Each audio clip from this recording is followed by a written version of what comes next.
Bueno, compañeros, muy buenas noches para todos. Bienvenidos a nuestra tutoría de mercado de valores. Para el día de hoy, la programación que tenemos es continuar con una parte que nos falta del tema de renta fija, el tema de la renta variable y el mercado de divisas. Y también vamos a revisar una tareita que teníamos con respecto a lo que son los derivados financieros, que es otro grupo de productos financieros que se utilizan en el mercado de valores como operaciones de cobertura.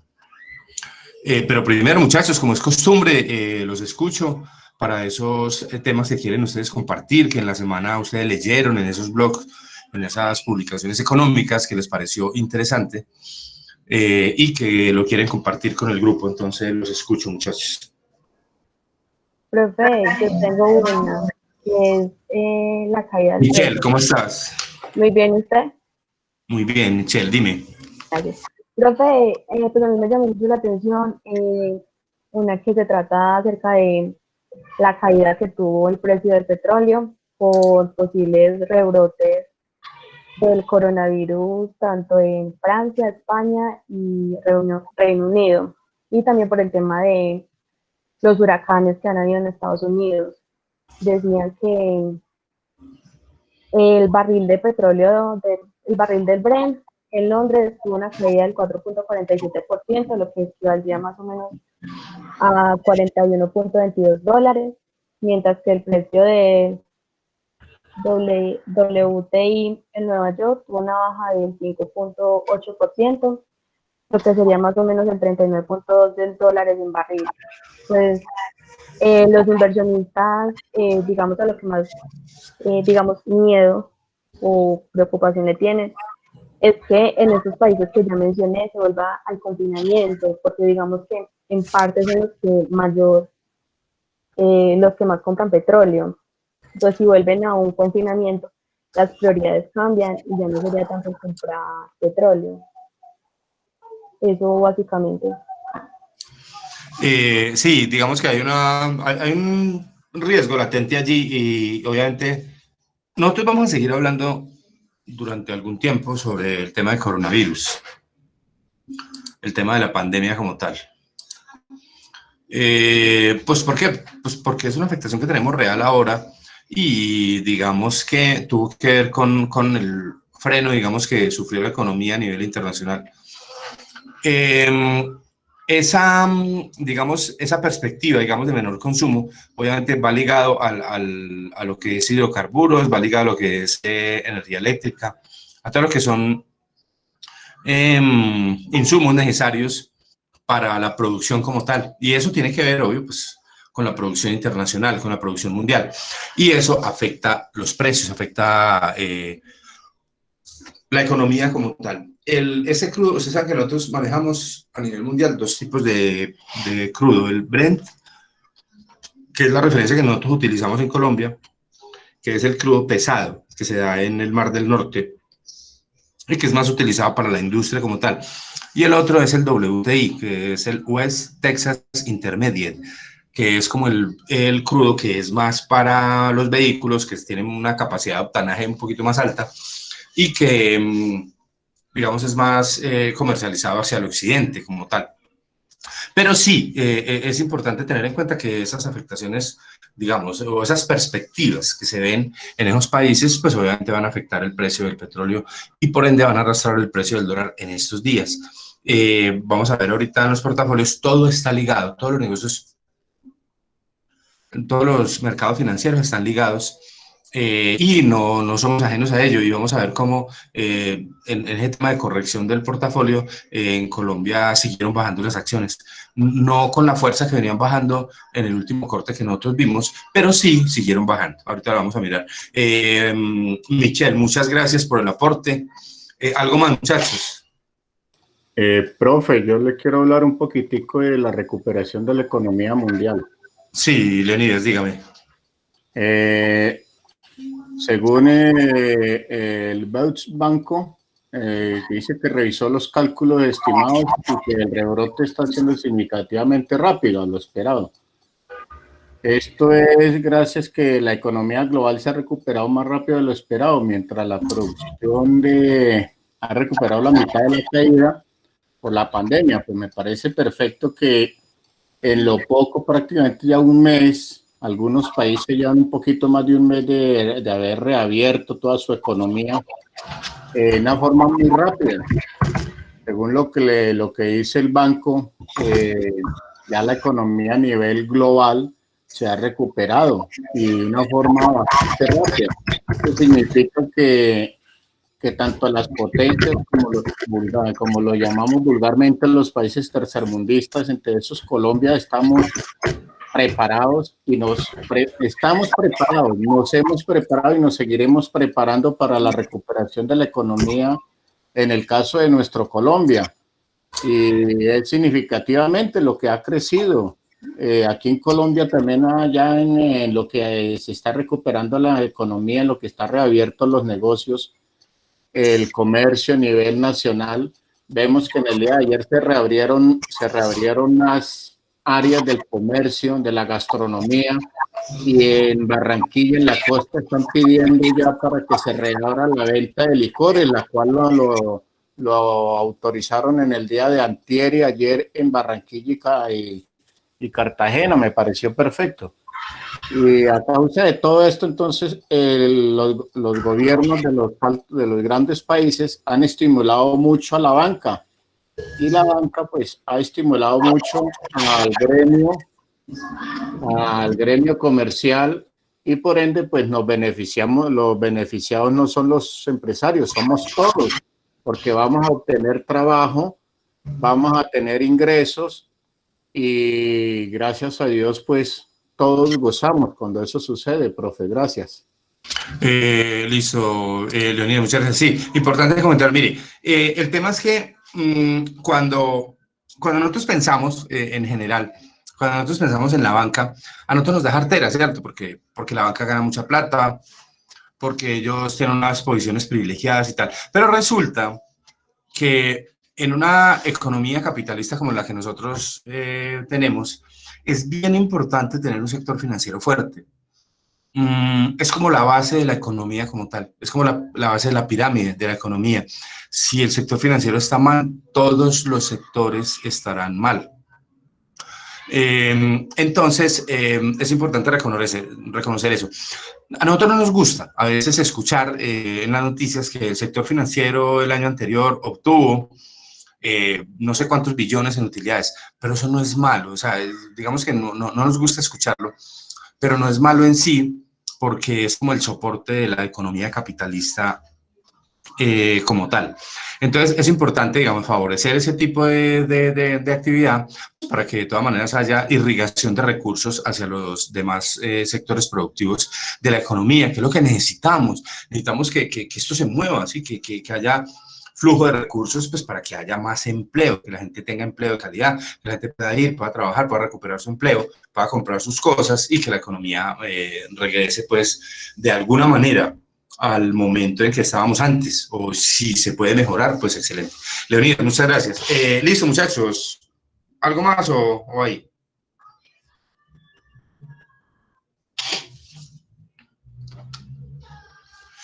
Bueno, vamos a pasar entonces, va a chequear muy rápidamente la asistencia.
Néstor. Presente, profe. Jamie Lorena. Presente, profe. Ginette Briceño. Presente. Marisol Calderón. Presente. Carlos Calderón. Presente, profe. Natalia Cañas.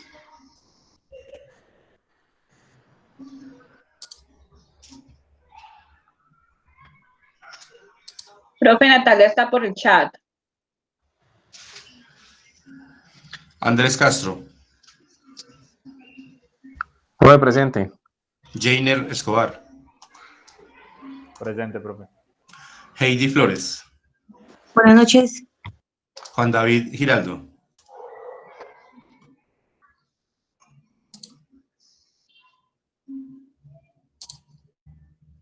Jason Gómez.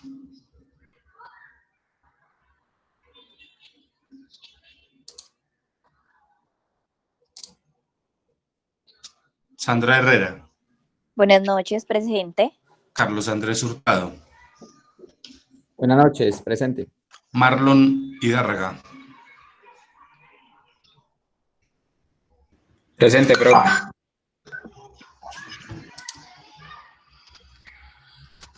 Lina Fernanda Londoño. Presente. Laura Londoño. Laura Londoño. Profe, yo creo que usted está equivocado, porque yo creo que aquí no hay ninguna Laura.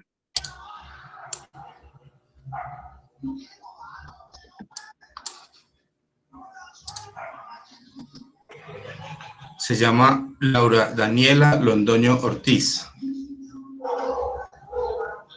No es del grupo. Presente, profe. Laura Daniela Londoño no está.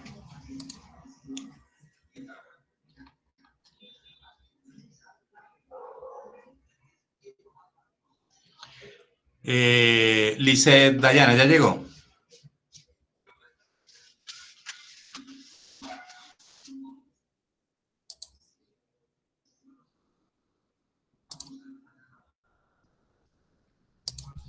Leonidas. Firmes, profesor. Manuel Montoya.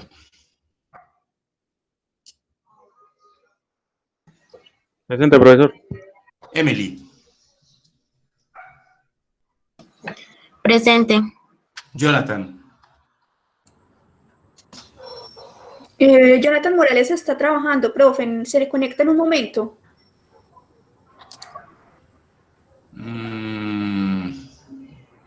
Bueno, cuando se conecte que me avise, porfa, ¿sí?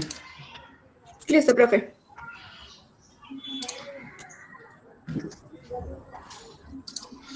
Alba Rocío. Presente, profe. Sebastián Naranjo. Presente. Duvernay se tuvo que retirar por una urgencia. Sandra Paola. Presente.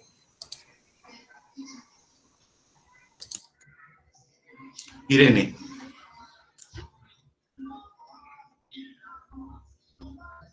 Irene Olaya.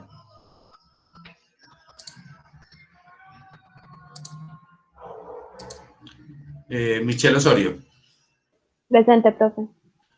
Erika Juliana.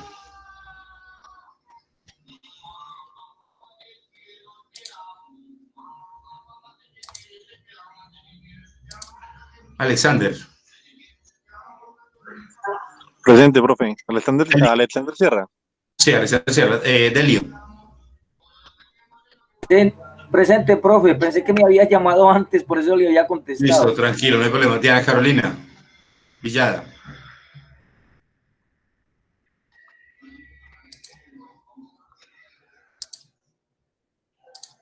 Mónica Villegas.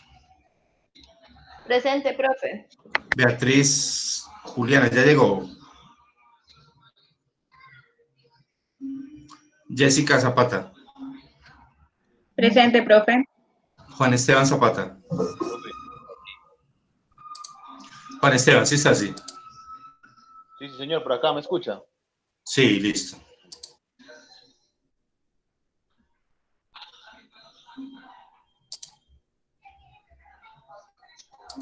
Listo, muchas gracias. ¿Alguien nos llame? No. Bueno, muchachos, vamos a seguir con el tema que teníamos pendiente hace 8 días. Les voy a compartir el módulo que nosotros habíamos quedado.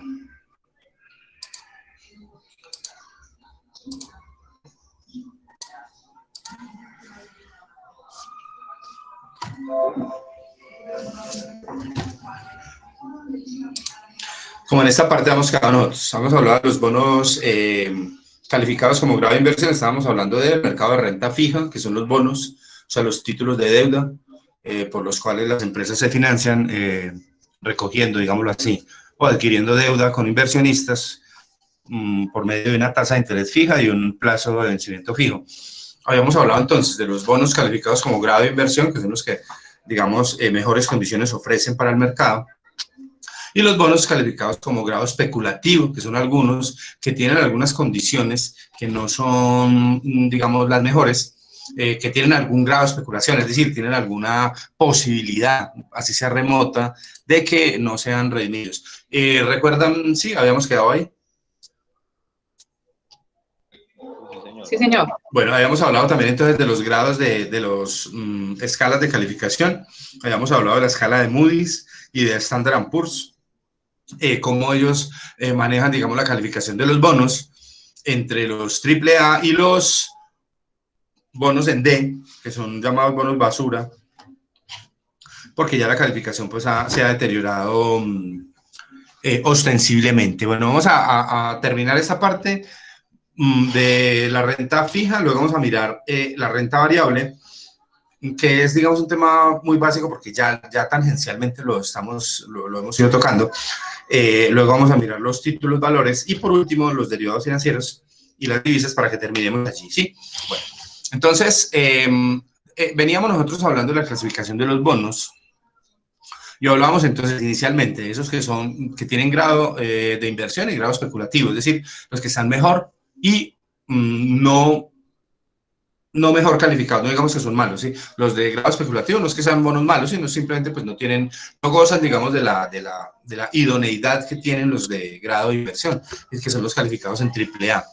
También hay un tipo de bono que se clasifica según la emisión, hay unos que se ofrecen en ofertas públicas, valga la redundancia, y otros en ofertas privadas. En ofertas públicas estamos hablando de que estos papeles se ofrecen para el mercado en general, es decir, para que estén disponibles para cualquier ciudadano de a pie que los quiera comprar. Y hay otros que se hacen en ofertas privadas, que son bonos ofrecidos a un pool exclusivo. Es decir, hay una empresa que saca hoy unos bonos al mercado porque necesita un dinero para financiar su operación, pero no los va a sacar, digamos, al público en general, sino que ya tiene establecido un mercado que va a ser el que le compre sus bonos, ¿sí? Ya hay unos inversionistas profesionales que van a adquirir esa emisión como tal. Entonces, hablamos de ofertas públicas como tal, es decir, orientadas hacia todo el público, y las ofertas privadas.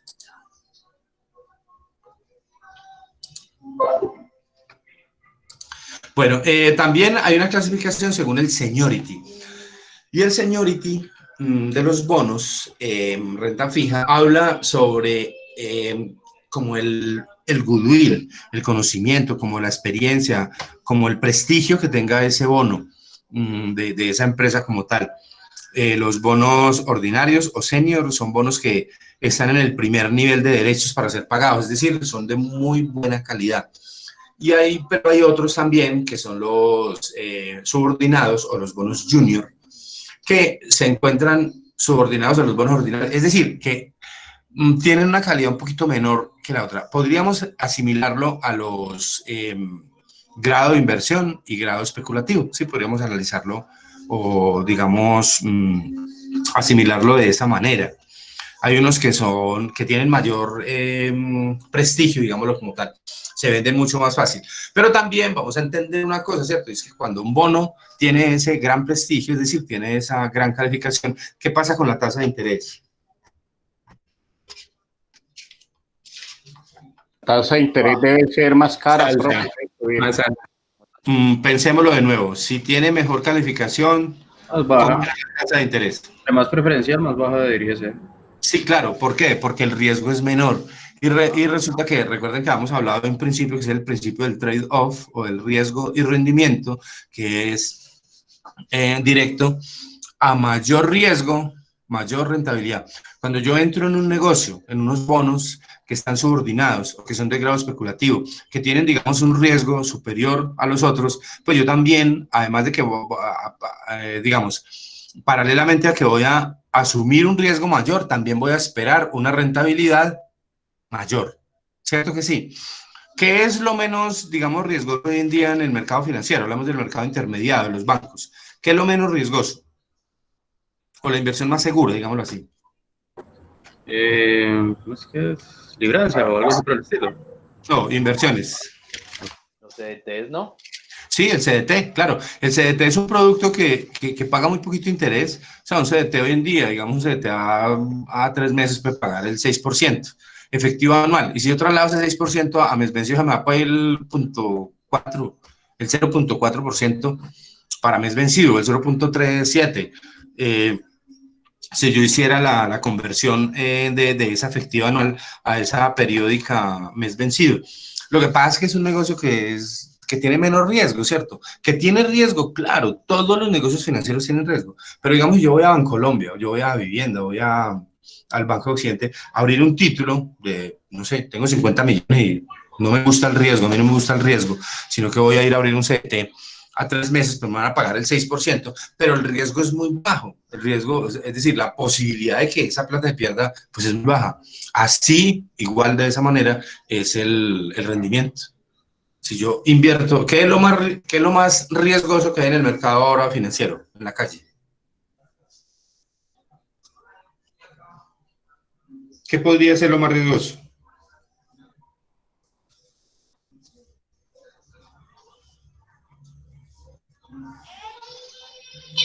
Sobre todo el tema de criptomonedas. La criptomoneda es riesgosa, claro, sí. Ahorita estamos hablando de que en Colombia se va a tratar de abrir un piloto para analizar, digamos, la manera como se podrían regular los criptoactivos o las criptomonedas en el país. Pues es un negocio riesgoso, ¿por qué? Eso no está soportado en nada. Eso no tiene, o sea, digamos, es volátil totalmente, eso no tiene ningún soporte. Sin embargo, pues existe y hay un grupo, digamos, determinado, no sé si que le da un valor X y pues sobre eso se soporta. Pero hay otras cosas que son más riesgosas, por ejemplo, las mandalas, ¿sí? ¿Han escuchado? No, no, señor. ¿Mandalas? Sí, No, profe, ¿qué es eso? Las mandalas. Una pirámide o algo así. Sí, yo sí las he Sí, escuchado. lo escuché. Sí, son pirámides. Lo que pasa es que ya hoy en día las llamamos mandalas porque es que la palabra pirámide está un poquito desprestigiada, ¿sí? Entonces las llamamos las mandalas, ¿sí? Entonces resulta que en una mandala, ahí me invitan a participar en un negocio piramidal y entonces me dicen, mire, invierta 500.000 pesos hoy y dentro de 7 días va a recibir 3.500.000 pesos. Esa vaina es un negocio, eso es divino, claro, pues imaginen, en 8 días son ganarse 3 millones de pesos, no, pues eso sería mejor dicho. Pero obviamente el riesgo de que la plata se pierda, ¿cuál es? Todo, profe. El riesgo es altísimo. Profe, pero eso no es todo. También uno le toca conseguir gente. Ah, no, sí, claro, ¿no? Y el negocio funciona. O sea, alguien le dice a uno, mire, DBG funcionó. Claro que sí, sí, eso es real. ¿Por qué? Porque digamos que, no, perdón, no digamos clientes. Para esos negocios, pues hay todos los días, ¿cierto? Si mañana o pasado mañana David Murcia Guzmán saliera de la cárcel y llegara a Pereira y abriera en la Plaza Bolívar un negocio de pirámide, ¿ustedes creen que le iría bien? No. Sí. Para nada. Sí. Pensémoslo de nuevo, ¿le iría bien o no? Profe, claro que le iría bien, la gente está buscando en este momento Claro, porque, plata rápida. Claro, porque acuérdense de ese famoso filósofo que decía que primero se acaba la guamara que los marranos. Sí, claro, que va a haber gente que le invierta a ese negocio y hay gente que le dice no, que eso es que alguien ganó. Yo tengo un primo que ganó. Claro que sí, mientras esté en el periodo de crecimiento, eso va a generar esa devolución, ¿cierto? De dinero, pero eso no está soportado en nada, eso es una estafa. Entonces, asimismo, Estos bonos, Y ya ahora, ¿sí? y ya ahora lo hacen mucho como con productos, porque un conocido mío está trabajando con lo de Gano Excel y él a mí en una ocasión me invitó, pero eso es igual, funciona igual que una pirámide, No, pero es como un café. no, pero mira, no, digamos que nosotros en eso sí debemos hacer una diferencia y es bien importante. Y es que una cosa es una pirámide o una mandala que llamamos y tal, y otra cosa es un multinivel.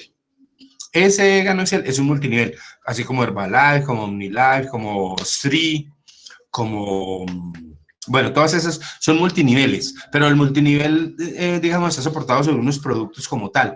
Y lo que pasa es que el multinivel tiene un tema bien particular y es que es lograr que un consumidor le dé un valor especial a un producto. Es decir, por ejemplo, los que venden Herbalife. Un producto Herbalife vale, les voy a poner un ejemplo, en ese momento vale 80.000 pesos, ¿sí? por decir algo. Pero de esos 80.000, la persona que lo vende se gana 32.000 inicialmente. Y el que está por encima se gana como 5.000, el que está por encima se gana 3.000, otro 2.000, otro 1.000. Sí, hay mucha gente que gana. Es decir, la pregunta que nosotros deberíamos respondernos es, ¿cuál es el costo de ese producto? Sí, es un producto que tiene un costo muy bajo. Tal vez el costo de ese producto sea por 5.000 pesos y el resto de la cadena es una cadena de distribución, ¿sí? Y convencen a las personas de que eso tiene ese valor, o sea, que ese producto tiene un valor de 80, 90.000 pesos para poderse repartir unas utilidades entre una cadena muy larga de distribuidores. Pero eso no es ilegal, no es malo, se llama multinivel. Entonces, hay una diferencia grande entre multinivel y pirámides, claro. Total, profe.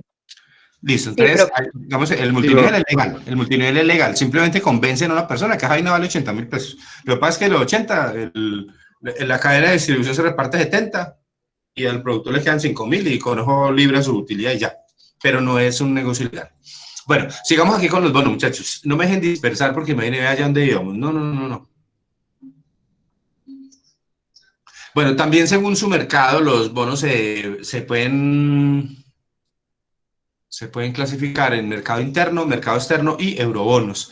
Es decir, los que se ofertan y se venden aquí, en el interior, digamos, del país, los que están en el exterior, que son los bonos yanquis, que, digamos, algunas empresas en Colombia pues, logran hacer unas emisiones en el exterior. No es muy frecuente porque ustedes saben que las empresas colombianas, a pesar de que hay empresas muy prestantes, muy grandes, muy importantes, digámoslo así, pues no tienen, digamos, un conocimiento, no tienen un reconocimiento, digámoslo así, a nivel internacional. Entonces, no es sencillo que una empresa colombiana privada vaya a, digamos, a colocar unos bonos en el mercado de Luxemburgo, en el mercado de Frankfurt, bueno, no sé, en cualquiera de los mercados internacionales. No es tan sencillo, se utilizan algunos mecanismos como los ADRs, para lograr que haya un reconocimiento allí y que haya como una garantía.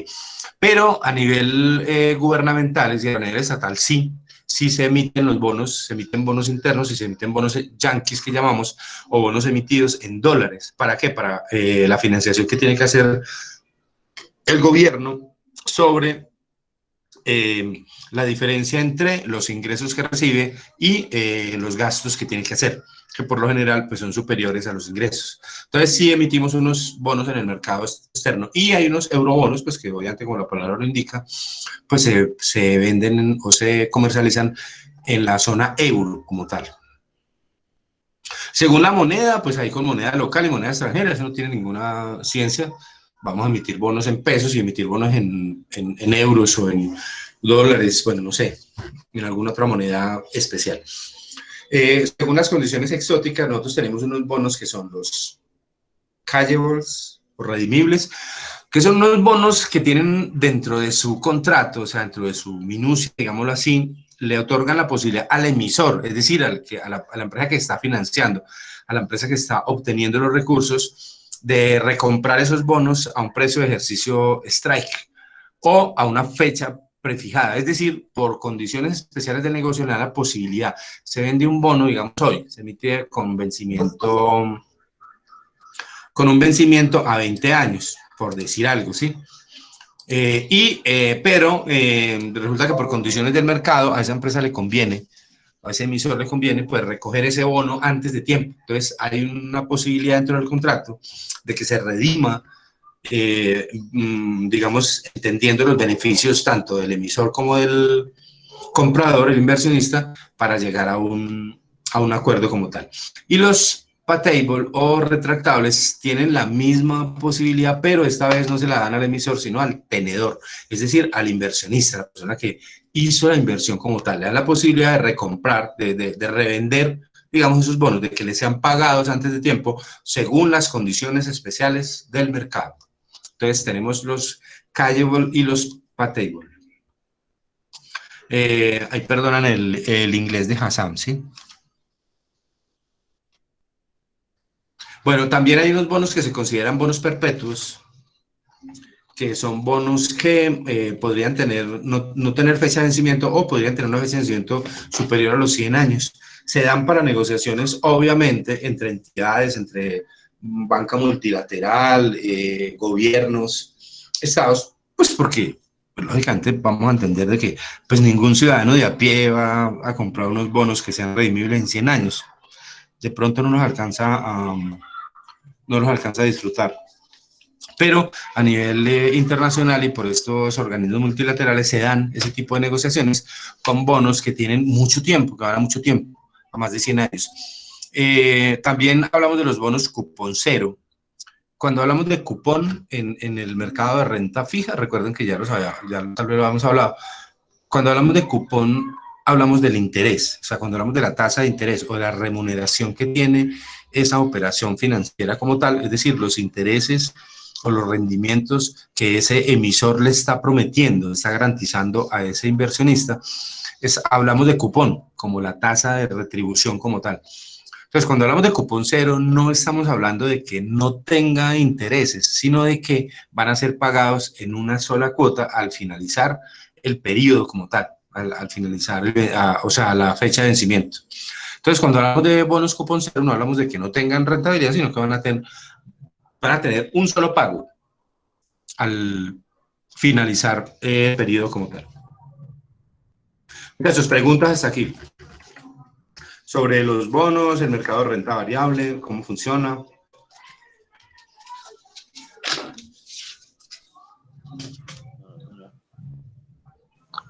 Pues creo que vamos bien. Bueno, listo. Hay también papeles comerciales que son pagarés. Ustedes saben que hoy en día se maneja el tema de la titularización.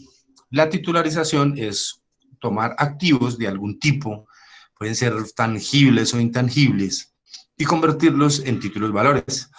Los papeles comerciales pueden ser pagarés, que pueden presentar vencimientos, bueno, X o Y, que se pueden convertir en dinero. Un ejemplo básico o clásico, digamos, de eso es el negocio inmobiliario, el negocio del crédito hipotecario. Las entidades financieras todos los días están desembolsando créditos hipotecarios, pero resulta que cuando se ven sin capital, cuando les acaba la plata, digámoslo así, hay una entidad que se llama la Titularizadora Colombia.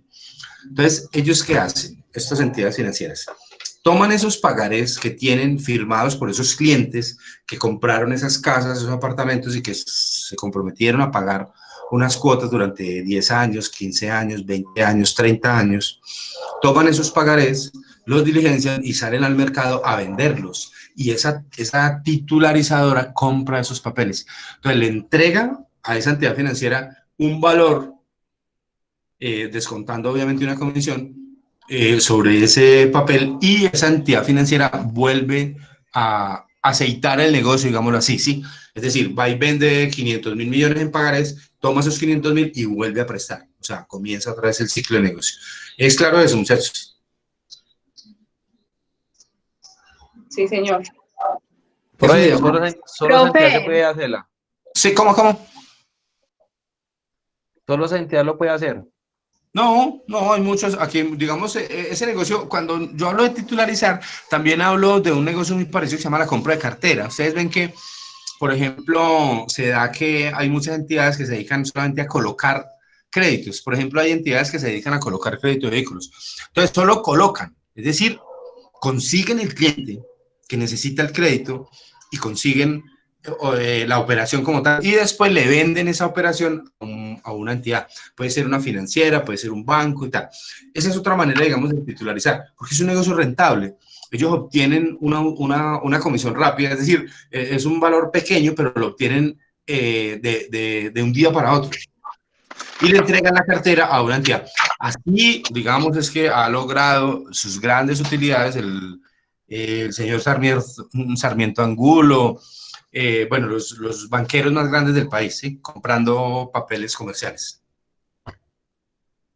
Sí, es claro, muchachos. Profe, Sí.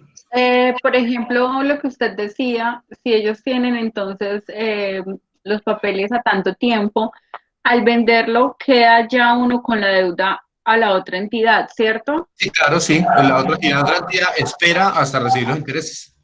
Porque muchas veces pasa eso y las personas ni por enterados se dan de que ya no tienen la deuda con la entidad inicial, sino con la otra. Sí, porque mira que cuando tú firmas con un banco, con una entidad financiera, tú firmas un pagaré, por allá en la letra menuda, esa que uno nunca lee, dice que uno le otorga el derecho, o sea, le otorga el permiso de esa entidad para vender, para también uno los autoriza para compartir para la las tasas información. de cobranza también. Y compartir la información, para las cajas de cobranza, que si mañana la empresa cede la cartera a otra entidad, uno autoriza y tal. Claro, todo eso está en la letra menuda, ellos lo tienen ya muy bien organizadito. Lo que pasa es que uno no se da cuenta, muchas veces, digamos que sí, para uno es transparente porque pues uno sigue pagando la misma cuota con la misma tasa de interés, ¿sí? Eso no va a cambiar, pero resulta que ya no le está pagando a Pedro y no es que le está pagando a Juan, sí, tienes toda la razón, claro. Ok, profe, gracias. Así funciona, digamos, ese negocio. Por ejemplo, ustedes escucharon hace, digamos, un tiempo, hace algunos años, poquitos, sí, ya estaban grandecitos ustedes, sobre el tema el negocio de las libranzas, el descalabro del tema de las libranzas en Colombia. ¿Se escucharon algo? No, señor. Bueno, resulta que hubo unas entidades, la primera que se toteó, digamos, en eso, bueno, no digamos toteó, que eso suena como tan feo, la primera que quebró o que presentó problemas fue una empresa que se llama Elite. Después, una empresa, no, perdón, la primera que presentó problemas es una empresa que se llamaba Estraval. La segunda fue una empresa que se llamaba Elite. Y la tercera fue una empresa que se llamaba Vesting Group. ¿Qué hacían ellos? Ellos eran unas empresas que tenían un permiso, que es de las cosas que se ven en este país lo más de raro. Se llaman estructuradoras de negocios y no están reguladas, a pesar de que manejan el negocio financiero, no están reguladas por la Superintendencia Financiera, sino por la Superintendencia de Sociedades. Entonces, ¿qué hacían estas empresas? Por ejemplo, hay un señor en Orito, Putumayo. Orito, Putumayo queda muy lejos. Entonces, ese señor es profesor allí y el magisterio le paga su salario allí. O sea que el señor tiene muy poquitas posibilidades de crédito allá. Entonces, hay una cooperativa que le presta plata. Entonces, él toma un crédito de 10 millones con una cooperativa a 60 meses y le va a pagar una cuota de 260.000 pesos durante esos 60 meses a esa cooperativa, una tasa de interés X. Listo. Pero la cooperativa no tiene mucha plata, esa cooperativa es más bien ilíquida. Entonces, esa cooperativa le vende ese papel comercial, le vende ese pagaré a una estructuradora de negocios, ¿sí? Y esa estructuradora, entonces, ese papel que vale 10 millones se lo vende en 10.500.000 a la estructuradora. No se gana sino, esa cooperativa gana 500.000 pesos, pero se los gana de un día para otro, se los gana en un segundo. Esa estructuradora le vende ese papel a un inversionista, una persona que compra ese pagaré y espera hasta los 60 meses para obtener la rentabilidad. Y lo compra en 11 millones. Entonces, ese estructurador se gana 500.000 también, pero se los gana de un día para otro. Ese señor que se queda con ese pagaré va a recibir las cuotas y tal, y va a recibir la utilidad de ese crédito. Así funciona, digamos, el negocio de los papeles comerciales. Lo que pasa es que, como eran negocios que estaban manejados por personas, ellos, digamos, como decimos vulgarmente, se dejaron llevar por la euforia y comenzaron a utilizar esos negocios en otros tipos de inversiones y comenzaron a quedarle mal a los inversionistas. Y por el tema de la libranza se perdieron en Colombia, se perdió casi 1.2 billones de pesos. Recordemos que por el escándalo financiero de Interbolsa se perdieron 260.000 millones de pesos, 260.000. El escándalo de las libranzas fue 5 veces superior al escándalo de Interbolsa. Y funcionó de esta manera, así como les estoy mostrando con el tema de los papeles comerciales. De pronto alguien recuerda, es importante que lo conozcamos porque así, de esa manera, se presentan, digamos, esas distorsiones o esas fraudes, digamos, en el sector financiero. ¿Vale, muchachos? Sí, señor. Listo, profe. Bueno, vamos a mirar ahorita el negocio de la renta variable, pero este negocio de la renta variable ya nosotros, digamos que tangencialmente, lo hemos ido tratando. Simplemente vamos a recordar ahorita que cuando hablamos de renta fija, estamos hablando de títulos de deuda, que son unas operaciones que los inversionistas, en las cuales los inversionistas le prestan un dinero a las empresas por utilización de unos recursos y tienen una tasa de interés fija y tienen un plazo de vencimiento fijo, es decir, de renta fija, como su nombre lo dice. La renta variable, entonces hablamos de dentro de la renta variable hablamos de las acciones como tal. Cuando yo tengo acciones, entonces adquiero acciones, yo no estoy prestándole el dinero a la empresa, yo estoy participando en la propiedad de esa empresa, estoy arriesgando, estoy yendo a convertirme en socio de esa empresa. Entonces, es una emisión de patrimonio básicamente, es decir, una ampliación del patrimonio vía emisión de acciones.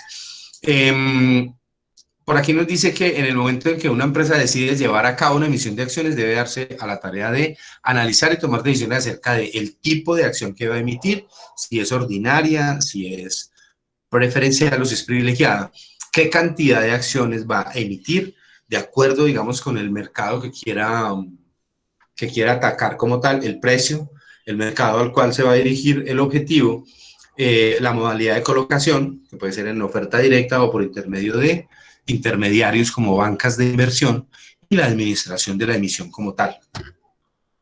Dentro de los tipos de acciones, yo no creo que haya necesidad de que nos detengamos aquí. Tenemos 3 tipos, que son las ordinarias, las preferenciales y las privilegiadas.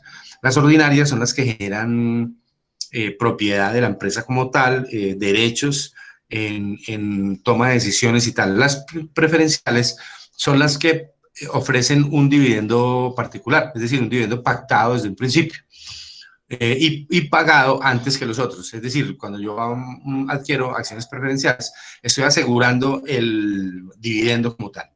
Independientemente de cómo sean los resultados de esa empresa, sean buenos, regulares o malos, igual cuando yo tengo acciones preferenciales me van a respetar ese rendimiento. ¿Es claro eso, muchachos? Sí, señor.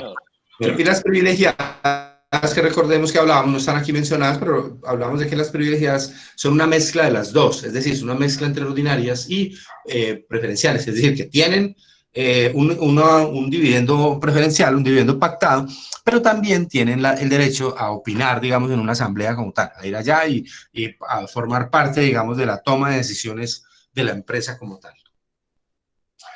Sobre la cantidad de acciones que uno puede emitir, a ver, eso hay, digamos, varias modalidades. Para definir esa cantidad de acciones, se debe realizar, hay que hacer, digamos, estudios de mercado y potencialidad de la empresa, como valor de la empresa como tal. Estudio de mercado, ¿por qué? Pues porque yo tengo que ir a conocer a qué tipo, o establecer, digamos, no conocer, sino establecer a qué tipo de mercado yo le voy a apuntar. Es decir, si yo voy a sacar acciones de 2.000 pesos, pues estoy atendiendo a un mercado particular, pero si voy a sacar acciones de 100.000, pues es otro mercado muy diferente. De acuerdo con el valor, digamos, de acuerdo con el valor de la acción.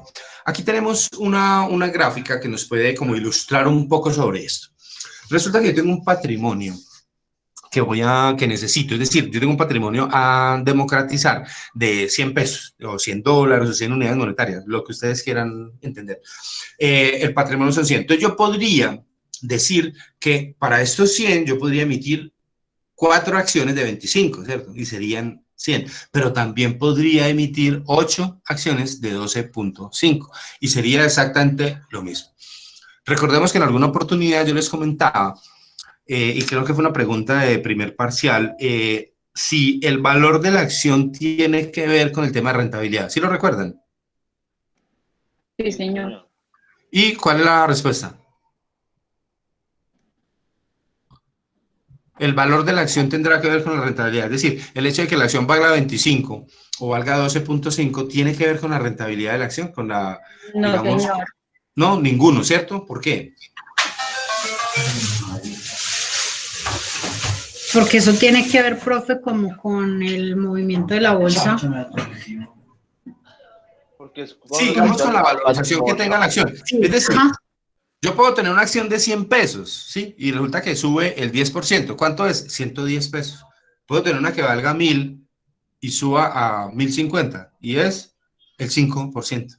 Sí me hago entender, es decir, no tiene nada que ver la tasa de remuneración que me pueda a mí entregar la diferencia entre el precio de compra y el precio de venta de una acción en el mercado de valores con el valor, no tiene nada que ver. Es decir, las acciones de Fabricato son a 4 pesos, pero en algún momento dado pueden generar mayor utilidad que las de el Grupo Bolívar, que son a 64.050. Entonces, eso depende de varios factores y lo vamos a mirar en este momento. ¿De qué dependen los precios de las acciones? Lo primero, digamos, podríamos decir, es que el precio de esa acción al momento de ser emitida depende de varios factores como tal. Lo primero sería como el tema de valoración de la empresa. Recuerden que cuando yo voy a hacer una emisión, cuando yo, digamos, manejo una gran corporación, resulta que yo hoy tomo la decisión de que necesito un dinero. Es una decisión ¿de cuál? ¿De qué tipo de decisión estamos hablando? Cuando yo digo, ¿en qué me voy a gastar la plata? De inversión. Una decisión de inversión, ¿cierto? Listo. Entonces, ya la tomé. Ahora voy a tomar la de financiación. Voy a determinar de dónde voy a sacar los recursos como tal para financiar esa operación, para financiar esa inversión como tal.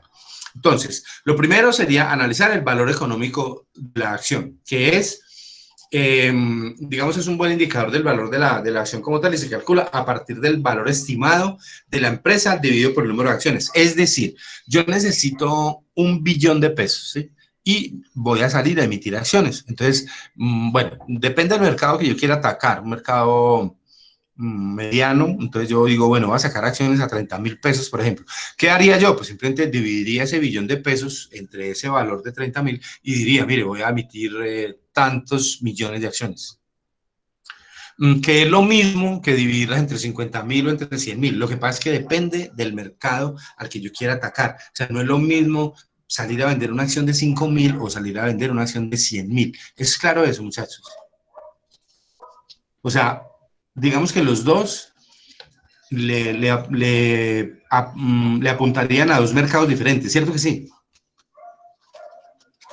Claro, profe, porque no se puede invertir para una acción de 5.000 que tener 100.000 para una sola. Usted compra 20, se puede comprar a usted 20 acciones, imagínese. Exacto. Profe, y ahí Sí. es donde está, ahí es donde como que el valor de la empresa, lo que usted dice, porque yo no lo voy a meter a una opción, lo que dice Andrés, 100.000 pesos, cuando es una empresa X que apenas está, que nadie la conoce, por ejemplo. O a ir a meterle 100.000 pesos a una preferencial de Bancolombia, de Sura, que yo sé que me va a generar mucha rentabilidad. Sí, básicamente ese es el concepto, ¿sí? Ese es el concepto. Digamos, ese es el pensamiento de acuerdo con la expectativa del mercado como tal, ¿sí? Eso es lo que pensaría el mercado. O sea, no invertiría en esta acción si no es muy conocida y tal, meterle 100.000 pesos. Entonces, esos análisis, digamos, esos aspectos son los que yo tengo que tener en cuenta en el momento de definir el valor de la acción como tal.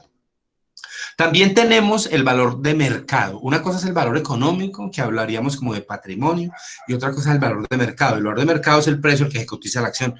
Claro, es el valor que le está entregando el mercado como tal. La acción salió a 5.000 y hoy vale 6.000. Está valorizada, está sobrevalorada. La acción salió a 5.000 y hoy vale 4.000. Está subvalorada o infravalorada.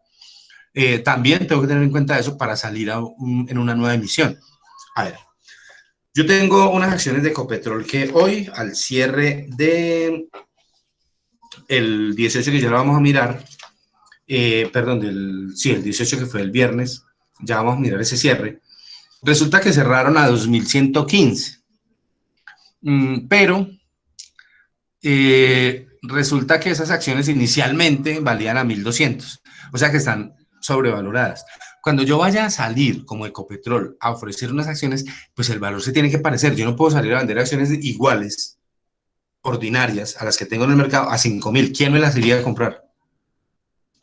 Nadie me las compraría, ¿cierto? ¿Por qué? Pues porque en el mercado están a 2.115.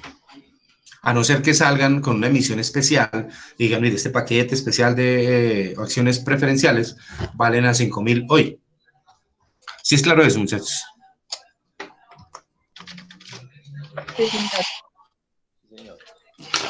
Bueno, también entonces el valor de mercado. Y otra cosa es la modalidad de colocación. Hay colocaciones en emisión directa, que es cuando yo como empresa, como emisor, digamos, salgo a vender las acciones directamente al mercado, o también cuando utilizo contratos de underwriting, que son por medio de bancas de inversión. Es decir, yo le entrego esa operación a una banca de inversión en dos modalidades.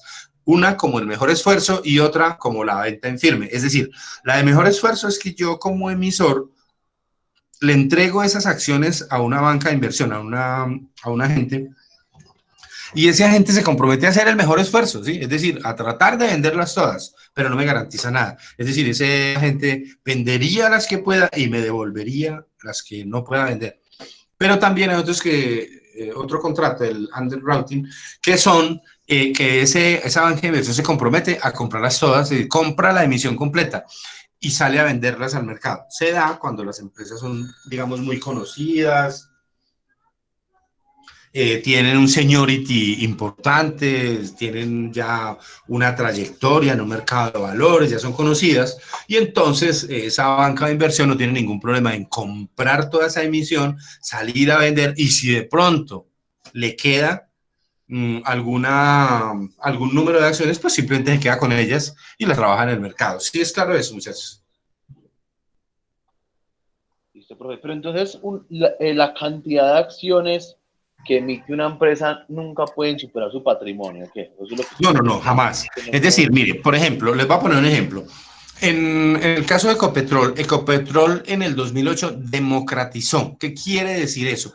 Que entregó a los ciudadanos de a pie, les dio la oportunidad de participar en ese negocio con el 11.5% de su patrimonio.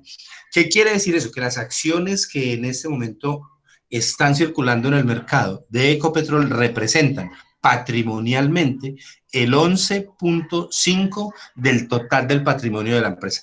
El otro 88.5% es propiedad del Estado. Entonces, nunca vamos a ver, muy difícilmente vamos a ver una empresa que tenga el 100% de su patrimonio en acciones, pues sería un negocio muy riesgoso.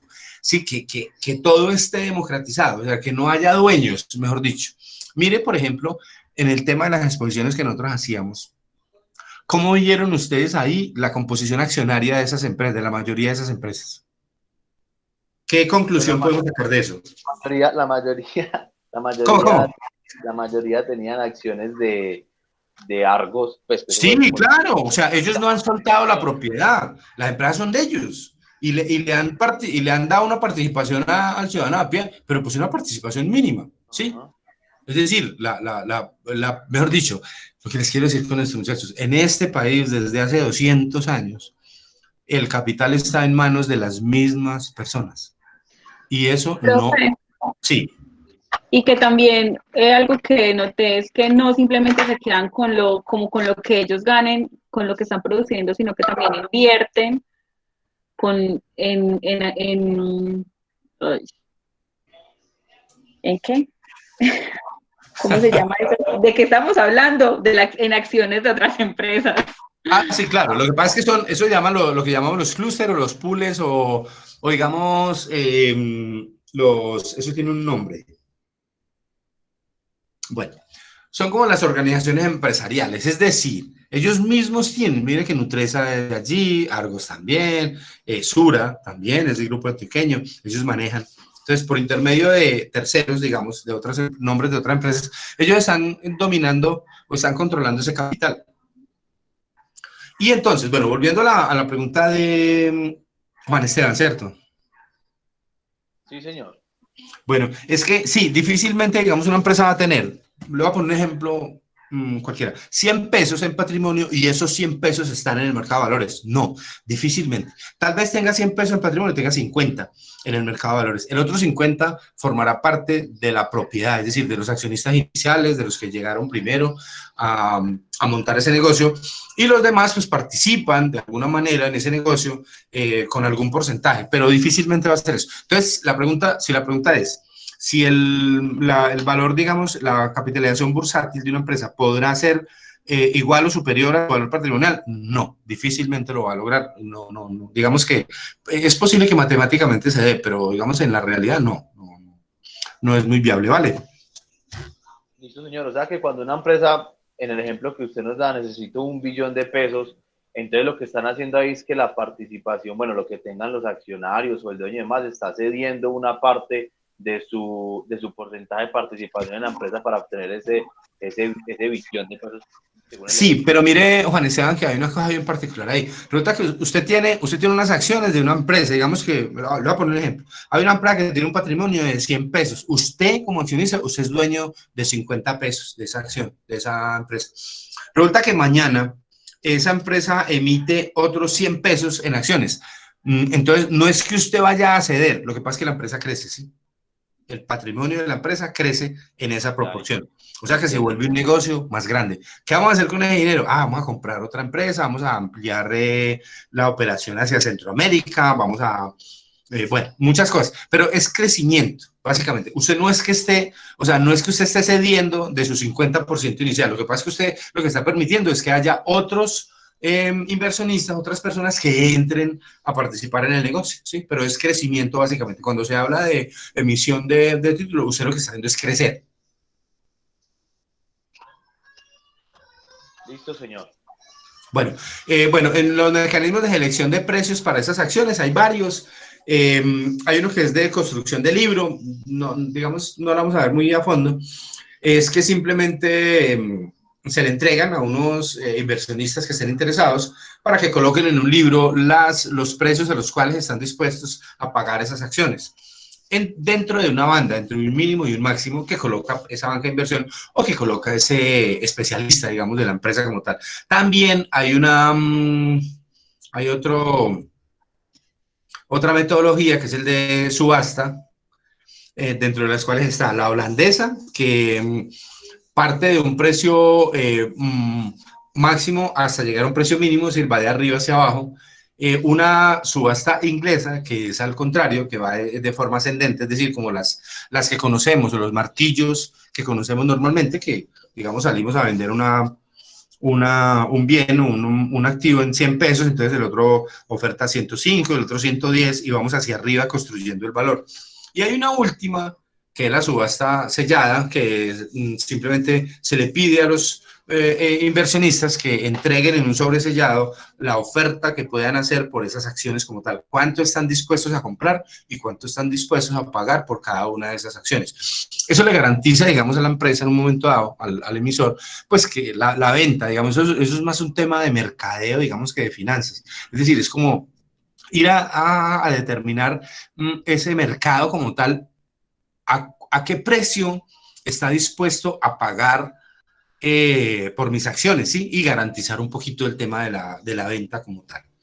Entonces, hay esos 3 tipos de, digamos, de subastas.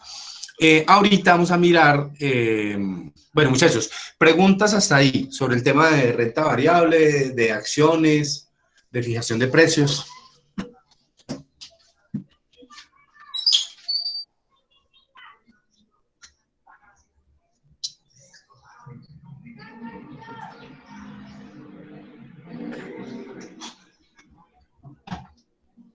Bueno.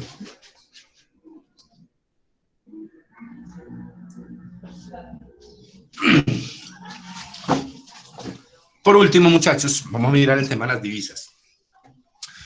El mercado de las divisas como tal, muchachos, ¿sí me están escuchando ahí o ya se fueron? No, ya se aburrieron. No, creo que acá estamos. No, profe, Sí están ahí todavía. Ah, bueno, eso me alegra mucho, muchachos. Eso me conforta. Bueno, el mercado de las divisas, también conocido como digamos, una parte como el Forex, es como simplemente la negociación en monedas extranjeras. Llámese dólares, euros, yenes, bueno, cualquier tipo de moneda extranjera que haya. Facilita, digamos, el comercio internacional que necesitan estos países, pues obviamente para generar mercados que cubran, digamos, los excedentes de producción que nosotros tenemos, que debemos estar generando, ¿cierto? Qué bueno fuera generar muchos excedentes y venderlos en el exterior. Nosotros no somos unos grandes exportadores, la verdad es que somos más importadores que exportadores. Siempre en la balanza de pagos, en la balanza cambiaria en Colombia, nosotros vamos a estar en déficit, ¿sí? Es decir, es más lo que importamos que lo que exportamos. Los principales participantes del mercado de divisas son los bancos, entidades multinacionales, por ejemplo, los fondos de pensiones y cesantías. La banca central de un país también participa muy fuertemente en el tema de las divisas, porque nosotros, recordemos que la mayor parte de las reservas internacionales que manejamos los países emergentes están en monedas extranjeras. Hoy en día ya no están en metales, como hablábamos de pronto a 8 días, Leonía nos comentaba algo sobre eso. No tanto en metales, digamos que ya no se usa mucho tener reservas en metales, sino que los tenemos en papeles financieros o en monedas extranjeras, porque eso es importante, tener reservas en monedas duras, en euros, en yenes, en libras esterlinas, en dólares, pues eso genera utilidades como tal. Entonces los participantes de ese mercado son muchos, ¿cierto? Los bancos centrales, las multinacionales. Estas empresas multinacionales, al hacer presencia en varios países, negocian con monedas diferentes, es decir, negocian en dólares, en mucho tipo de moneda. También miramos aquí que, dependiendo de las economías, el dinero en circulación en estas y las políticas económicas, los bancos centrales deciden entrar o no en el mercado de divisas para comprar o vender. ¿Por qué entraría un banco central? Es decir, el Banco de la República, recordemos algo que les comentaba por allá en las primeras tutorías, que el gobierno como tal, el Estado tiene o utiliza, digámoslo así, para tratar de encauzar el desempeño económico del país, tiene 3 tipos de políticas: la política cambiaria, la política monetaria y la política fiscal. La política fiscal habla entonces de la imposición de tributos, o sea, impuestos, gravámenes y también endeudamiento, ¿sí?, en el exterior. La política monetaria habla sobre el circulante como tal, es manejar de alguna manera con algunos instrumentos que utiliza el Estado, con operaciones de mercado abierto, de tal manera que se pueda controlar el nivel de circulante, de dinero que hay en la calle. ¿Para qué? Para manejar la inflación. Cuando hay mucho dinero en el mercado, el Estado sale a contraer, es decir, a quitarle fuerza a ese mercado. ¿Para qué? Para que la tasa de inflación baje, para que la economía se calme. Cuando por el contrario, la economía está bajita, como en este momento, entonces salimos a bajar tasas de interés, por ejemplo. ¿Para qué? Para inyectarle al mercado más dinero, para que la gente se endeude, para que la gente compre, para que la gente salga y consuma, porque del consumo es que depende la economía de un país. Y por último tenemos la política cambiaria, y esa política cambiaria tiene que ver con digamos, con los instrumentos que utiliza el Estado para poder de alguna manera intervenir en el precio de las divisas. ¿Por qué queremos una divisa con un valor alto en un momento dado en la economía? ¿Quién me dice? Lo escuchamos frecuentemente en las noticias. ¿Por qué cuando el dólar sube se beneficia un sector de la economía? ¿Cuál se beneficia? Profe, el sector que se beneficia es las exportaciones. Sí, claro, los exportadores. ¿Por qué? Las Obviamente son las que le entran divisas a la nación, o sea, le entran ganancias, utilidades, inclusive para el gobierno es beneficioso que las exportaciones sean abundantes, y fuera de eso, pues por eso es importante para la nación. Claro, digamos que se supone que el sector exportador es intensivo en mano de obra, ¿sí? Entonces, cuando hay un sector que es intensivo en mano de obra, pues yo lo debo beneficiar, porque ¿qué quiero yo como Estado? Yo quiero que mis empresas tengan la posibilidad de que generen mucha producción, ¿sí? Y generen mucho empleo. Y cuando salgan a vender sus productos en el exterior, pues reciban, cuando moneticen, cuando traigan esos dólares producto de esas ventas en el exterior, pues que la tasa de cambio esté alta para que reciban más dinero por esos dólares, ¿sí? Pero resulta que hay un sector que se ve perjudicado. ¿Cuál es? La importación. El sector importador. ¿Por qué? Porque el sector importador, cada que traiga mercancías, pues si el dólar está alto, pues tendrá que pagar más, sacar más pesos de su bolsillo para poder comprar esos dólares, para poder pagar esas importaciones. Ahora, la pregunta, señores, para que hagamos el análisis. Si nosotros tenemos una balanza cambiaria, una balanza comercial negativa, ¿qué sería mejor? ¿Un dólar bajo o un dólar alto? Un dólar bajo. ¿Por qué? Pues porque al tener el dólar bajo, hay beneficios para todos los sectores económicos, inclusive para el mismo Estado por la deuda que tenga. Si el dólar está bajo, entonces también el gobierno, cuando le toque pagar la cuota anual que le toca pagar sobre los préstamos que tiene, inclusive las ciudades como Bogotá, Medellín, que hacen préstamos también a bancos privados del exterior, entonces les toca pagar menos. Claro, sí. Digamos que si yo, mira, a ver, si yo fuera un gran exportador, es decir, si yo tuviera más exportaciones que importaciones, pues yo diría, bueno, qué rico tener un dólar alto, pues porque eso favorecería en gran parte digamos, una franja de la economía, de la producción, pues que está exportando, ¿cierto? Pues resulta que nosotros somos importadores. Entonces, a mí me convendría un dólar medio o un dólar bajo. ¿Por qué? Porque es que muchas de esas importaciones que nosotros hacemos vienen en una cosa que se llama los bienes intermedios. Y los bienes intermedios son los que vienen a participar dentro de la cadena productiva, es decir, vienen como insumos a participar en una cadena productiva del país como tal. Y en ese sentido sería interesante tener un dólar bajo, ¿cierto? Pero bueno, eso formará parte de otra historia. De pronto nos vemos un domingo después de la misa, muchachos, y al calor de un cafecito vamos a ponernos de acuerdo en eso, ¿vale?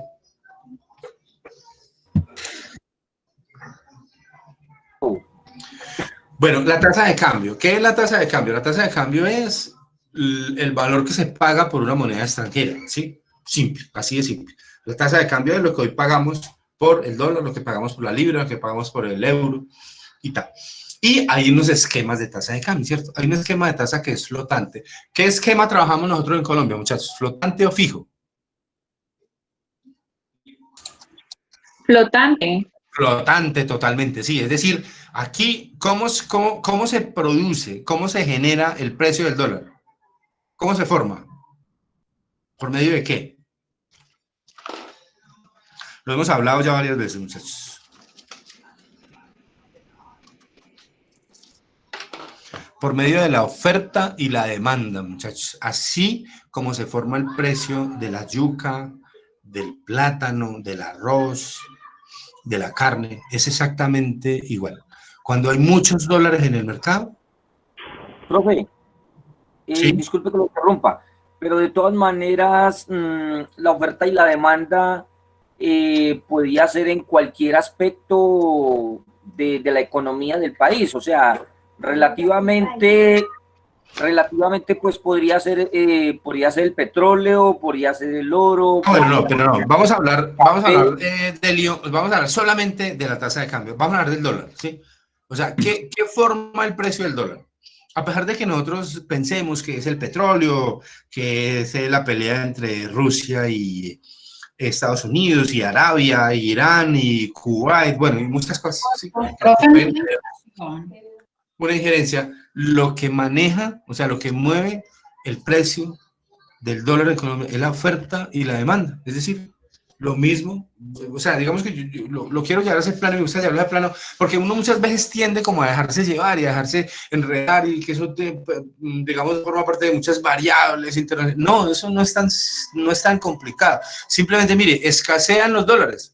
¿Por qué escasean los dólares? Porque la inversión se va, porque cuando los inversionistas que están aquí participando en este mercado deciden irse, ellos deciden llevarse las inversiones y se las llevan en dólares, no se las llevan en pesos porque los pesos colombianos no los reciben en ninguna parte. Sí, ni en Panamá, ni en Nicaragua, ni en Estados Unidos, no, allá no conocen un peso, conocen un dólar, conocen un euro y tal. Entonces, cuando se van esas inversiones, se van en dólares, y cuando se van en dólares, entonces se van muchos dólares, escasean los dólares en el mercado, y el precio, ¿qué le pasa al precio? Obviamente sube. Cuando esas inversiones regresan, los mercados emergentes, los mercados, lo que llamamos los capitales golondrina, digamos que andan de país en país mirando oportunidades para generar utilidades, entonces llegan acá, vienen en dólares obviamente, inundan el mercado, se genera sobreoferta, y el precio, ¿qué le pasa al precio? Pues baja, ¿sí? Lo mismo, muchachos, ojo, lo mismo que al plátano, la yuca, el arroz, exactamente igual, ¿sí? Así funciona. Nosotros tenemos una tasa de cambio flotante, es decir, no intervenimos. El Banco de la República decidió hace algunos años ni siquiera intervenir en la tasa de cambio. Es decir, no salir a comprar cuando hay mucha demanda, salir a comprar para que el precio suba, ¿sí? O cuando hay poquitos dólares en el mercado, salir a vender para que la tasa baje. No, no lo estamos haciendo. ¿Por qué? Porque eso es como querer vaciar el mar con un balde. Sí, sí me hago entender. O sea, es un mercado tan grande, es tan inmenso que nosotros no tenemos la posibilidad de intervenirlo. O sea, es bobada, digamos, tratar de comprar o vender dólares de parte del Estado, aunque al Estado le conviene, en algún momento le conviene salir a comprar dólares. ¿Por qué? Pues porque esos dólares sirven para pagar deuda externa y para las reservas. Pero no se logra, digamos, un impacto importante, un impacto relevante en el tema del cambio del precio del dólar. ¿Sí es claro eso, muchachos? Profe. Sí, Profe, en este caso, por ejemplo, aquí en nuestro eje cafetero, además exactamente en la zona industrial aquí en Armenia, mediante empieza a funcionar una ensambladora de motos de la India. Esa empresa trae dólares para invertir acá, ¿cierto, profe? Sí. Sí, claro, vienen con dólares. Y eso va a ser muy beneficioso, tanto empezando por todo Colombia, que se va a beneficiar, y el eje cafetero, y en especial acá el departamento del Quindío, en cabeza de Armenia. Sí, claro, eso genera empleo, trae recursos nuevos, irriga recursos a una economía, por donde usted lo mire, claro, es bueno para la economía como tal. Disculpe, profe, una pregunta. Sí. En pocas palabras, el dólar depende del petróleo que nosotros exportemos. No, el dólar, digamos que científicamente no está comprobado que el dólar tenga una relación inversa con lo que me refiero porque la economía más que todo es por el precio del petróleo. Por ejemplo, yo la semana pasada estuve allá en Orito y estaban sacando 1 millón, de millón a 1,5 millones de barriles diarios. Perdón, mensual. Bueno, conclusión, ya están sacando 700 barriles ahorita, están sacando menos. Entonces por eso es que el dólar está tan alto. Si sacan más. No, perdón, ¿con quién estoy hablando? Con Alexander, profe. Alexander, vea, Alexander, en mi teoría, ¿cierto? Respeto a todas las que estén en contrario. En mi teoría, no está comprobado científicamente que el precio del dólar esté ligado al precio del petróleo. El año pasado el precio del petróleo subió y el dólar también. Lo que pasa es que hay unas variables macroeconómicas que pueden en algún momento confluir, es decir, pueden coincidir, pero no es una relación directa. No es que cuando baje el petróleo suba el dólar. No hay una relación directa. El dólar, vuelvo y lo repito, El dólar en Colombia sube porque se escasea y baja porque abunda. Solamente oferta y demanda. Las inversiones se van y se llevan los dólares. El dólar escasea y baja. Es así de sencillo. Lo que pasa es que en algún momento se da la coincidencia de que el petróleo está bajando y el dólar está subiendo. Entonces hacemos como una simple inferencia. Decir, el petróleo bajó, el dólar subió porque el petróleo bajó. No, pero la verdad es que no. Pues yo la verdad es que no lo he visto comprobado, Alexander, todavía. No, solamente que es que ahorita en Norito están sacando 700.000 barriles diarios. Sí. Y entonces, pues por eso se ve que el dólar está tan alto. Claro. Y anteriormente están sacando entre 1.000.000 a 1.200.000 barriles diarios. Sí. Ahí en Norito. Igual el dólar viene cediendo. El dólar estaba tan barato.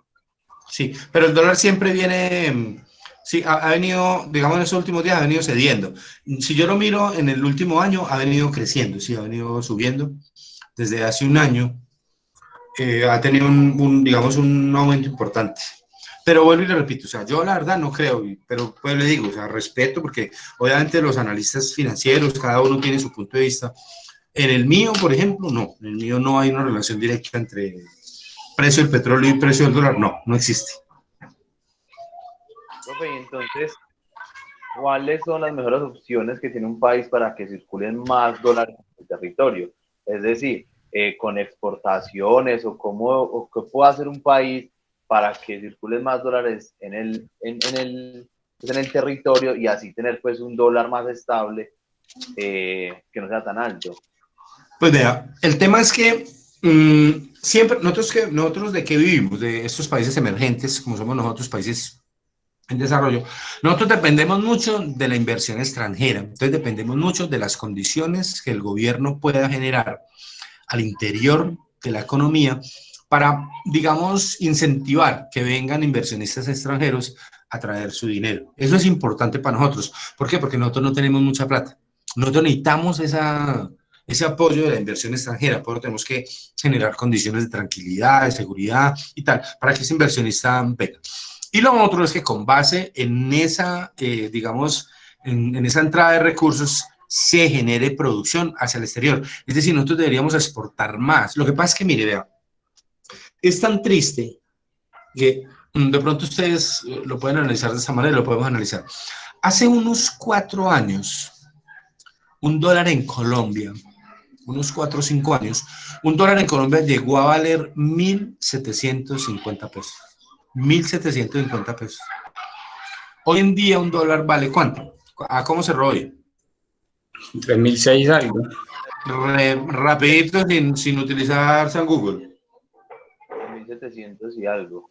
Sí, 3.780, quedó la TRM y tal. Entonces, mire, se supone que en teoría, ante un aumento del dólar de esa manera, la producción en Colombia, las exportaciones deberían estar creciendo en ese mismo ritmo. Lo que pasa es que no tenemos la capacidad productiva, no tenemos la competitividad para lograr eso. Qué bueno fuera que lo tuviéramos. Es decir, que tuviéramos la capacidad en este momento de generar mucha producción hacia el extranjero. ¿Por qué? Pues porque es el momento. Los dólares están a 3.700. Hay una oportunidad económica, una oportunidad financiera excelente, pero no tenemos la capacidad. Lo que tenemos que hacer es, de alguna manera, con esa inversión extranjera, lograr un día generar esa capacidad, digamos, interna de producción para aprovechar esos precios. Si el café está subiendo, hay veces que uno dice, uy, el café está a 1.5 la libra, pero ¿por qué está a 1.5? Porque no hay café, ¿cierto que sí?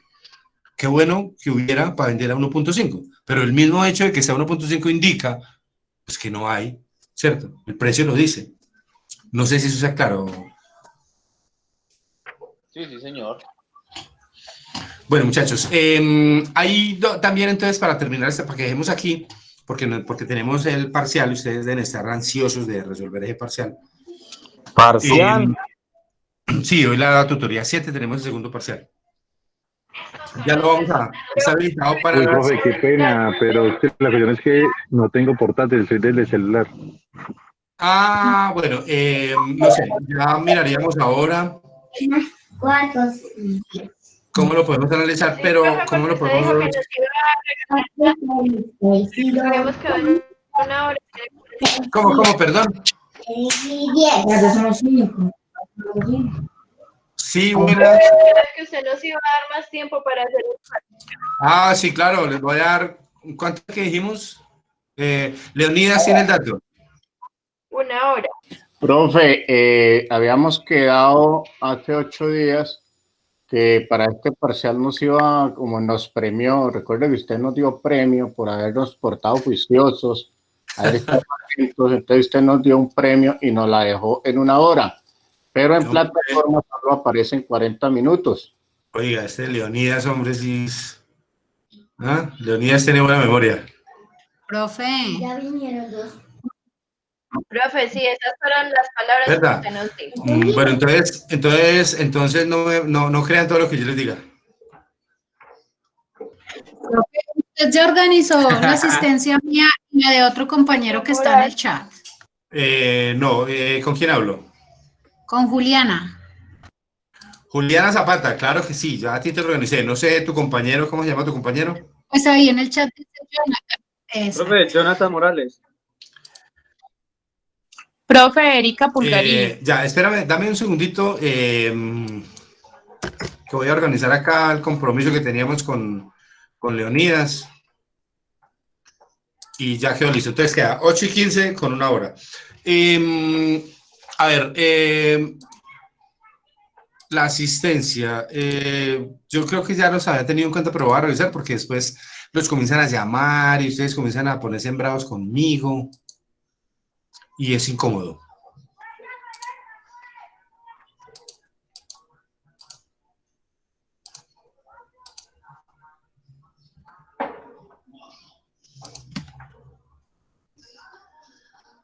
Entonces me decía, Lisette está.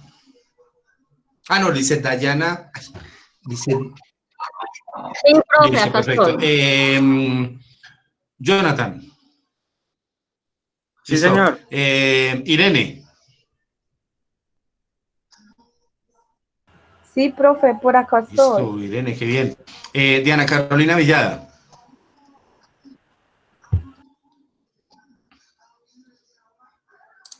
Listo, el resto ya está en la asistencia. Listo, muchachos. Gracias, Con mucho profe. gusto. Bueno, compañeros, entonces hablábamos de, para que terminemos este cuento acá, hablábamos de que nosotros manejamos reservas bancarias, el sistema financiero como tal, reserva bancaria y la reserva internacional. La reserva bancaria tiene que ver con lo que llamamos el encaje bancario. Es decir, es un sistema que funciona de la siguiente manera, seguramente ustedes de pronto lo conocen y tal. Cuando una entidad financiera, cuando un banco recibe un dinero por una cuenta de ahorros que abre una persona o por un CDT, el banco no puede utilizar, es decir, una persona abre un CDT de 10 millones. El banco no puede utilizar esos 10 millones en operaciones activas, es decir, no puede prestar los 10 millones. Tiene que dejar una parte de esos 10 millones en una reserva bancaria o lo que llamamos el encaje bancario. Eso está por ley. Entonces, ese banco tiene que reportarle al Banco de la República y decirle, mire, hoy me entraron 10 millones de CDT, pero yo sé que no me los puedo gastar, entonces solamente le dejo 3 millones allá y voy a trabajar con los 7 millones. ¿Es claro eso, muchachos? Sí, señor. Se llama el encaje bancario. Y otra cosa son las reservas monetarias internacionales, que son aquellos valores que... ¿Sí? Eso yo lo entiendo, pero... ¿para qué es esa reserva? Para garantizar la liquidez del mercado. Hay un tema, digamos, que no forma parte de este curso. De pronto, si nos vemos en otro curso más adelante que se llama, es un seminario que se llama Mercados Internacionales, hablamos sobre un tema que se llama el Acuerdo de Basilea. El Acuerdo de Basilea es un acuerdo, digamos, que han firmado bancas centrales de casi todo el mundo, en los que se han puesto de acuerdo en un nivel mínimo de reservas para poder garantizar de alguna manera el pago a los inversionistas. Es decir, cuando mañana vengan unos señores a retirar sus cuentas de ahorro, a retirar sus CDTs, a retirar sus fiducias, que el banco tenga la capacidad de pagarles. Para eso se manejan esas reservas. Es decir, para que el banco no preste todos esos 10 millones, sino que guarde un pedacito. ¿Para qué? Para lograr pagarle, o sea, para manejar el tema de liquidez. ¿Sí es claro? Sí, señor. Eso se llama encaje bancario. está reglamentado. Profe, qué pena. ¿Sí? Me escribe Carolina y me dice que acabo de llegar, que ya se va a conectar, que estaba en algo personal con la mamá. Carolina Villada. Sí, profe. Listo, perfecto. Dile que ya enseguida le reviso eso. Bueno, y las reservas internacionales, entonces son aquellos valores que el país tiene en moneda, pues hoy en día, digamos, en metales ya no, ya es muy poco, pero sí en inversiones internacionales, en monedas extranjeras. ¿Para qué? Para darle un respaldo a la moneda y para manejar las transacciones de comercio internacional. Es decir, para poder tener el soporte para pagar esas importaciones o para recibir esas exportaciones, esos valores de esas exportaciones, para eso tenemos un nivel de reservas internacionales, una cantidad determinada de recursos que los países poseen y que se utilizan para cumplir principalmente compromisos internacionales, como de comercio internacional, compras y ventas en el exterior. Muchachos, ¿preguntas aquí?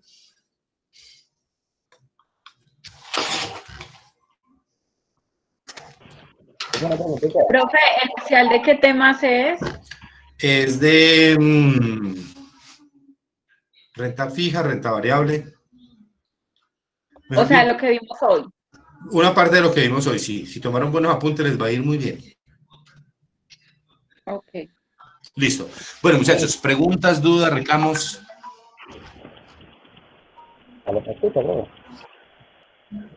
No, porque no va a tirar muy duro. No, mejor dicho, el que no saque 5, al que no saque 5 no le vuelvo a hablar. Qué nota. Muchachos, preguntas, dudas, reclamos, quejas, peticiones. Ven, alguien me hablaba de Diana Carolina. Diana Carolina está entonces. Sí, profe, ella ya se está conectando, es que ya tiene un ¿Está problema con la conectando mamá. ¿Está conectando o se va a conectar? Ya se va a conectar, ya le envié el link. El archivito que está manejando de pronto está en la plataforma. ¿Cómo, perdón? ¿Sí me escucha bien? No mucho, se le escucha muy pasito. Profe, que ya ya le envié el link para el trabajo, para la clase.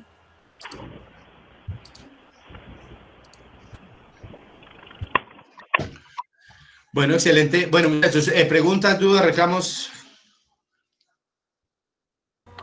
Profe, ¿a qué hora empieza el parcial? ¿Cómo? ¿A qué hora Sobre el empieza? archivito, que si está en la Está por plataforma. las 8:15. Si quieren, si lo quieren ya, se los habilito a las 8:10. ¿Listo, profe? Sí, profe, de una vez, por favor. De una, entre más rápido respondamos y más rápido nos podemos empillamar y todo. Dígale, profe. Listo, pues, bueno. Muchachos, muchas gracias por la atención. Nos vemos, Dios mediante, entre los días para que rematemos el curso, hagamos el final y le demos cierre a este módulo como tal. Muchas gracias por la atención, que tengan una buena noche, cuídense mucho, muchachos, y Dios los bendiga. Gracias, profe. Gracias, profe. Gracias, profe, igualmente. Chao, pero muchas gracias. Bueno, a ustedes muchas gracias, muchachos. Gracias, nos vemos. Bueno, señor.